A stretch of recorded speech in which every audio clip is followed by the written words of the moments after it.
Bonjour à tous et bienvenue sur la chaîne Mike Papa. Aujourd'hui, je vais vous faire un essai qui me tient particulièrement à cœur parce que c'est la nouveauté la plus attendue de 2025. Elle vient du premier constructeur mondial. Et oui, vous le savez, c'est la Hornet 1000. Alors, cette Hornet, c'est tout simplement la moto la plus attendue de l'année. Et ce, pour une très bonne raison. Parce qu'elle va, à mon sens, bouleverser un petit peu le monde de la moto comme il s'est organisé ces dernières années. Alors, c'est pas spécialement par son look ou son moteur, mais plutôt par son prix. Parce que Honda a décidé d'être extrêmement agressif sur le prix pour reprendre un petit peu des parts de marché dans ce segment. Mais surtout, ils sont en train de montrer qu'on peut de nouveau et encore faire des motos qui sont accessibles au plus grand nombre et des motos de qualité. Et ça, j'espère que ça donnera un message à tout le monde afin que l'inflation qu'on a connue ces dernières années redescende. Cette moto, elle a cette année un nouveau design.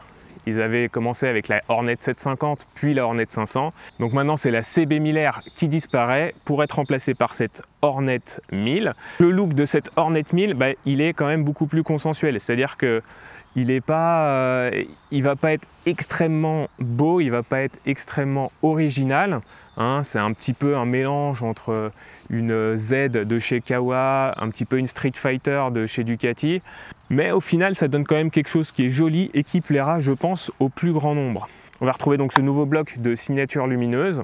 Vraiment, ils ont cherché à refaire la forme du frelon avec la forme de réservoir qui est assez grosse devant, un peu fine ici, mais pas tant que ça. Et donc à l'arrière, au niveau de la coque arrière, on va retrouver vraiment cette forme qui fait un dard. Alors, je vois ce qu'il voulait dire au niveau Hornet, frelon, ça marche plutôt pas mal. Maintenant, je pense qu'ils auraient pu un peu emprunter à la Hornet 750 où il y a des écopes d'air ici ouvertes et ça fait un peu plus joli. Mais bon, on va pas se plaindre, c'est quand même déjà pas si mal. Même si je suis pas sûr que pour le passager, ça soit très confort. Donc ce qui est nouveau également, c'est ce châssis 100% en acier. Donc ça a été fait pour réduire les coûts et pouvoir nous offrir une moto abordable.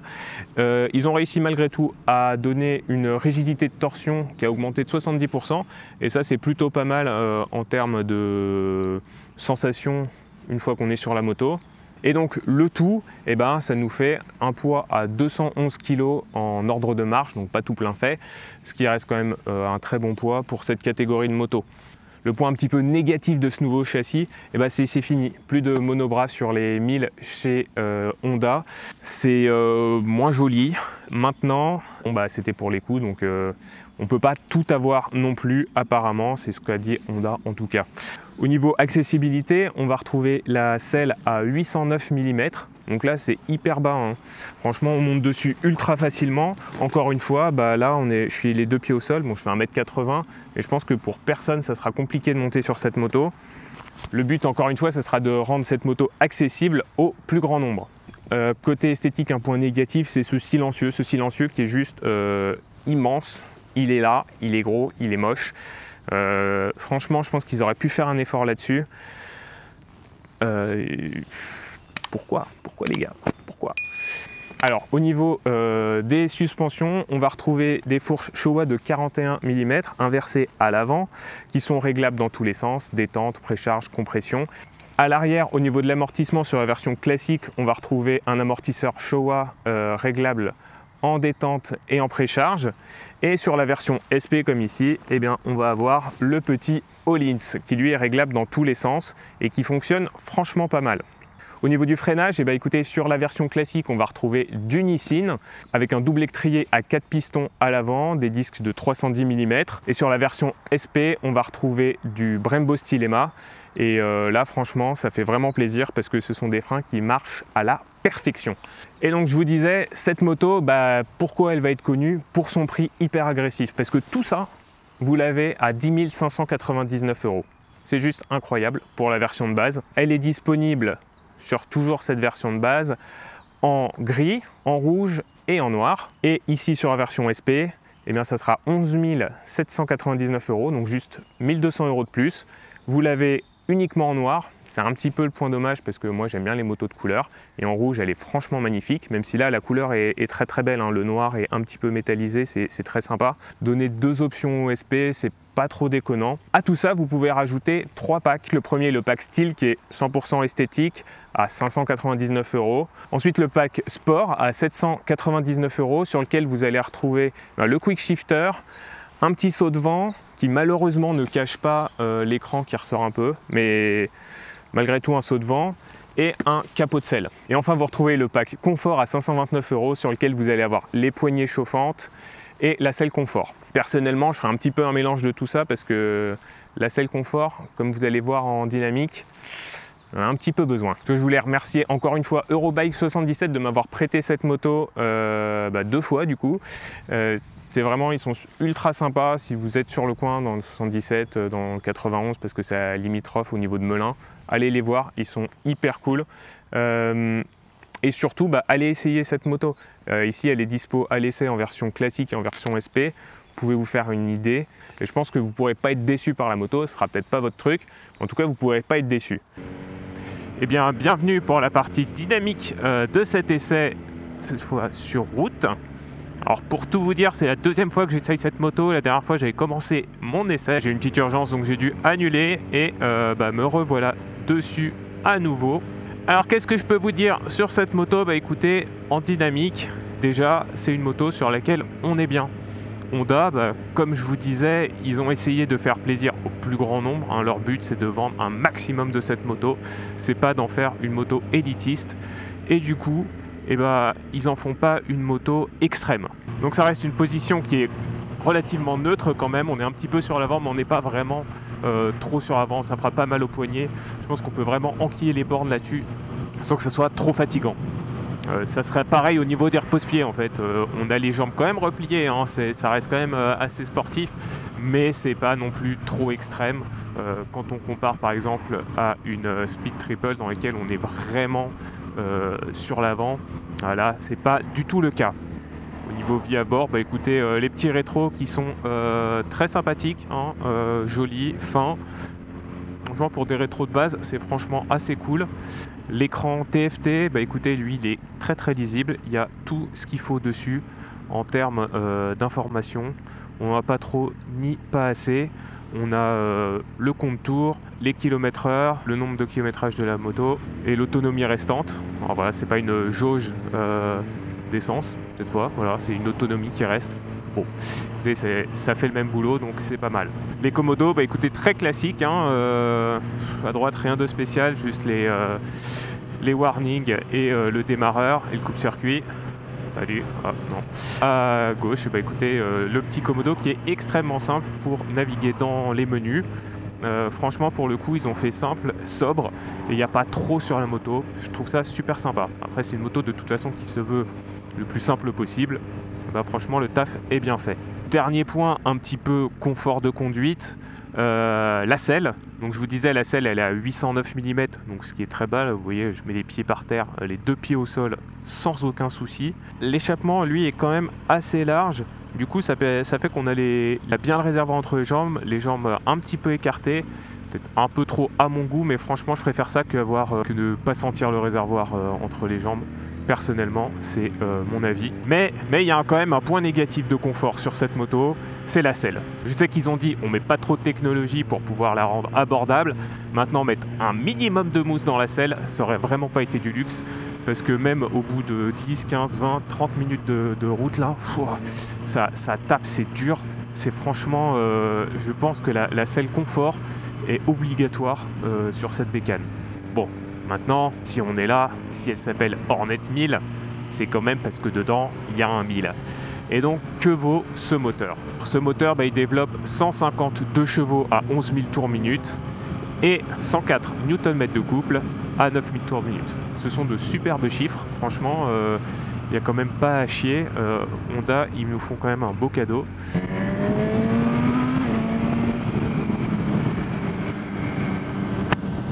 Honda, ils n'ont pas trop déconné quand même sur ce moteur. Donc ce moteur qui est issu de la Fireblade de 2017, hein, c'est pas un moteur qui est récent, mais il fonctionne toujours autant, hein. Donc c'est un 4 cylindres qui est vraiment plein. Pour pouvoir avoir un petit peu plus d'agrément dans les régimes intermédiaires. Ils ont aussi retravaillé un petit peu les rapports de la boîte d'embrayage, donc qui est d'ailleurs à glissement assisté, pour que les rapports soient un peu plus courts et qu'on ait un peu plus de dynamisme au niveau des relances. Et ça se sent, franchement, c'est bien. Maintenant, ça reste un 4 cylindres. Donc, qu'est-ce que ça veut dire? Ça veut dire que là quand on est sous les 5500-6000 tours, et il y a du couple, hein. C'est sympa, mais c'est souple. C'est-à-dire que c'est facile d'utilisation. Là, n'importe qui, on peut ne vraiment pas se faire peur sur cette moto et la prendre en main très facilement. Et ça, franchement, je trouve que c'est cool parce que ça permet d'apporter de façon facile, encore une fois, une moto qui a une puissance, on va pas se mentir, hein, 150 chevaux, c'est vraiment beaucoup pour une bécane. Là, vous voyez, si je me mets en 6e à 40 km/h, je peux. Alors, ça relance pas de fou, mais je peux. Ça roule sans vibration, sans rien. Et c'est ça qui est extrêmement sympa quand on parle de souplesse du 4 cylindres, c'est ça qu'on veut dire. Pour un usage quotidien, pour un usage en ville, pour un usage quand on n'a pas envie trop d'arsouiller, franchement c'est cool. Ce moteur, il a un deuxième caractère. C'est celui qui se réveille après les 6000 tours minute. Là, il commence à vraiment cravacher. Et là, ça attaque et on a envie de continuer d'accélérer, Et c'est ça qui est un petit peu dommage, en fait, dans notre société actuelle. Hein. C'est que, en fait, il est extrêmement bien ce moteur. Franchement, il est vraiment bien. C'est pas un moteur récent, il vient pas de le développer, etc. Il est relativement simple, mais il est vraiment sympa. Le seul truc, c'est que pour l'exploiter, c'est pas possible. Ce moteur, il est aussi bien aidé par une boîte extrêmement précise. Quick Shifter est vraiment... il est bien, quoi. Il fait vraiment son taf parfaitement. D'ailleurs, c'est dommage qu'il ne soit pas de série dès la version classique. Là, avec la version SP, c'est de série. Donc celle-là, c'est une SP. Hein. Avec la version classique, il faut rajouter 250 €, je crois. Bon, c'est un petit peu dommage. Et pour moi, sur une moto qui se veut comme ça, sportive, c'est un petit peu obligatoire. Hein. Vous voyez, on a une souplesse. Et après, là, on passe. Et là, vous entendez là, le moteur qui se réveille. Ah, c'est franchement cool. Le bruit du 4 cylindres, il n'y a quand même pas à chier. Je pense qu'il n'y a pas mieux. Ça nous a tous fait rêver quand on était gamin. Il n'y a pas mieux. C'est pas exploitable, hein. C'est complètement con. Mais c'est quand même putain de kiffant. Sérieusement, c'est putain de kiffant. Donc je vous disais, ça c'est la version SP, donc j'ai le Quick Shifter. Ce qui change également sur cette version, écoutez, on a les freins Brembo Stylema. Les Nissin sont vraiment bien, hein. Ça reste d'excellents freins et je pense que ça fera le taf plus que largement. Maintenant, le feeling des Brembo Stylema, je pense que plus que la puissance, c'est vraiment le feeling du maître cylindre qui, personnellement, j'adore. Et c'est ça qui fait une petite différence. Et pour le coup, pour 1200 balles en plus, avoir le Quick Shifter, ça, l'amortisseur Öhlins, c'est quand même vraiment pas déconnant. Et puis forcément, on a aussi un petit peu plus de puissance. Alors, ça, c'est bien et c'est pas bien. Parce que la Hornet SP, du coup, elle fait 5 chevaux de plus et 3 Nm de plus. C'est bien, hein, c'est plus. Maintenant, c'est pas non plus exceptionnel, hein, on est d'accord.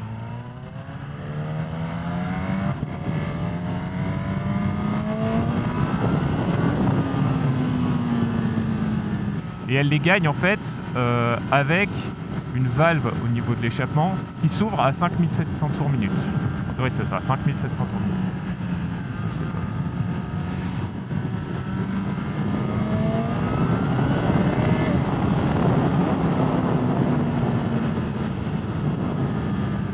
Maintenant, le petit problème avec ça, c'est que si vous voulez changer l'échappement, il va falloir trouver quelque chose de compatible. Pour l'instant, il n'y a que SC Project qui fait un truc compatible avec une valve. Mais, SC Project, ça coûte 1300 balles.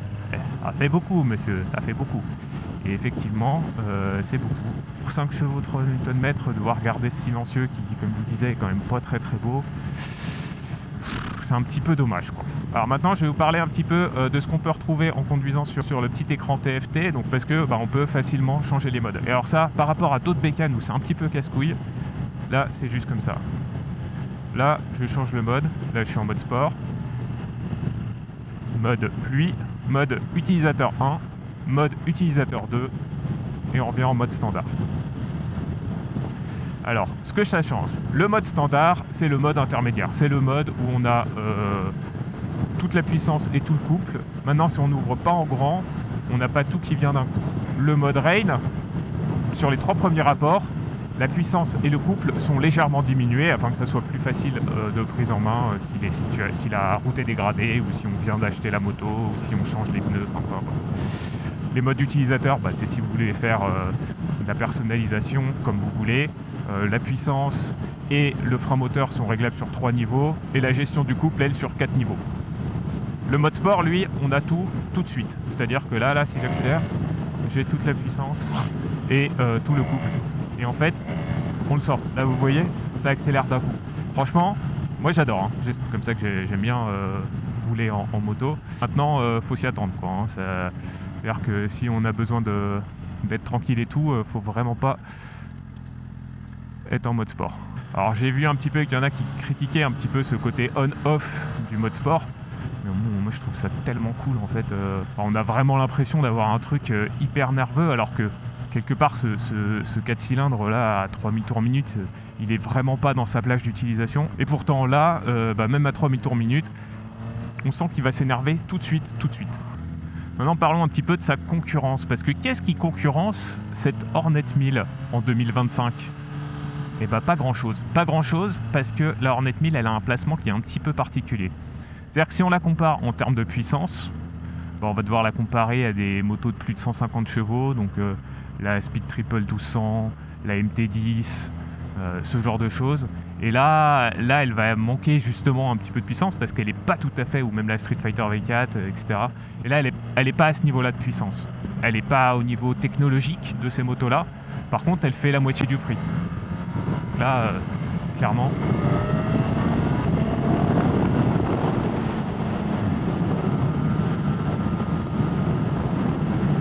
Donc là, clairement, on a une moto quand même hyper sportive pour 2 fois moins cher que les autres. Maintenant, si on compare justement aux motos de cette gamme de prix, là, autour des 10-11 000 euros, là, on va pouvoir la comparer à la MT-09, à la Street Triple, à la Street Fighter V2.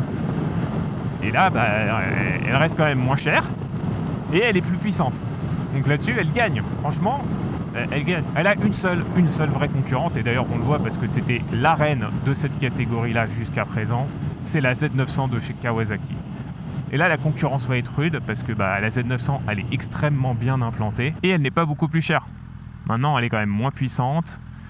Franchement, pour avoir vu les deux de façon très rapprochée au salon du 2 roues, la Hornet est quand même beaucoup plus jolie. Mais au niveau finition, la Z900 est devant. Donc là, ça va être un petit peu chacun voit midi à sa porte. Et personnellement, je pense que ça va être un énorme banger. Ça va être un succès phénoménal et je leur souhaite parce que ils n'ont pas fait juste une moto super sympa et ça serait cool que ça marche parce que j'aime bien la moto. C'est parce qu'ils ont fait une moto super sympa à un tarif abordable. Ils ont voulu changer un peu le monde de la moto en mettant de nouveau des motos que tout le monde peut s'acheter. Et en fait, les mecs, merci quoi. Et pourvu que ça marche, que tout le monde baisse ses prix, qu'on arrête d'avoir des motos à des prix hallucinants, avec une technologie dont on n'a pas forcément besoin ni envie. Et c'est pour ça que je souhaite que cette moto marche très fort. Bon, en tout cas, c'est une excellente moto. Franchement, Honda, ils n'ont pas loupé leur truc. Je vous invite malgré tout à vous abonner à ma chaîne parce que le test de la Z900, la grosse concurrente de celle-là, arrive très bientôt. Donc ne le loupez pas. Et puis surtout, likez la vidéo, mettez des petits commentaires. C'est ça qui fait que le référencement YouTube marche. Voilà, vous pouvez me dire ce que vous pensez de cette moto. Est-ce que vous pensez que ça sera une vraie réussite ou est-ce que ça va faire un flop ? Je vois pas comment, mais bon, donnez-moi vos arguments. En tout cas, bonne journée et à très bientôt sur la chaîne.